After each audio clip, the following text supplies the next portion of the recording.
अविरत धूप के नीचे रामू अपने छोटे से खेत में अथक परिश्रम करता है। उसके हाव भाव थकान से भरे हुए हैं। चिंता की लकीरें उसके चेहरे पर गहरी अंकित हैं।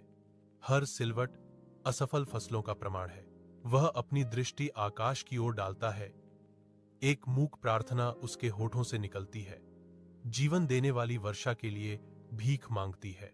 जलती धूप में रामू एक निर्माण स्थल पर काम करता है। पत्थरों के टूटने की आवाज उसकी थकी हुई दृढ़ता को दर्शाती है। हर हथौड़े का हर वार उसके परिवार के सपने से प्रेरित है, जो उसे उन खेतों की याद दिलाता है जिन्हें वह फिर से सींचना चाहता है। थकान के बावजूद रामू अपने सपनों में ताकत पाता है। हर टूटा पत्थर उसकी आजीविका को पुनः प्राप्त करने की दिशा में एक कदम है। रामू अपने हरे भरे खेत के बीच खड़ा है। एक विस्तृत आनंदित मुस्कान उसके अनुभवी चेहरे को रोशन कर रही है। उसकी आंखें गर्व से चमकती हैं, जो हवा में धीरे धीरे झूलती हरी भरी फसलों को दर्शाती हैं। वह स्वर्ग की ओर अपनी निगाहें उठाता है।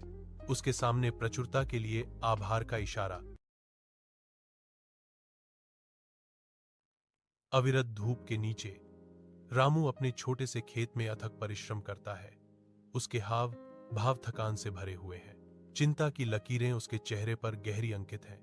हर सिलवट असफल फसलों का प्रमाण है। वह अपनी दृष्टि आकाश की ओर डालता है। एक मूक प्रार्थना उसके होठों से निकलती है। जीवन देने वाली वर्षा के लिए भीख मांगती है। जलती धूप में रामू एक निर्माण स्थल पर काम करता है। पत्थरों के टूटने की आवाज उसकी थकी हुई दृढ़ता को दर्शाती है। हर हथौड़े का हर वार उसके परिवार के सपने से प्रेरित है, जो उसे उन खेतों की याद दिलाता है जिन्हें वह फिर से सींचना चाहता है। थकान के बावजूद रामू अपने सपनों में ताकत पाता है। हर टूटा पत्थर उसकी आजीविका को पुनः प्राप्त करने की दिशा में एक कदम है। रामू अपने हरे भरे खेत के बीच खड़ा है।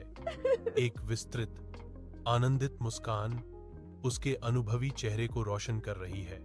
उसकी आंखें गर्व से चमकती हैं, जो हवा में धीरे धीरे झूलती हरी भरी फसलों को दर्शाती हैं। वह स्वर्ग की ओर अपनी निगाहें उठाता है। उसके सामने प्रचुरता के लिए आभार का इशारा।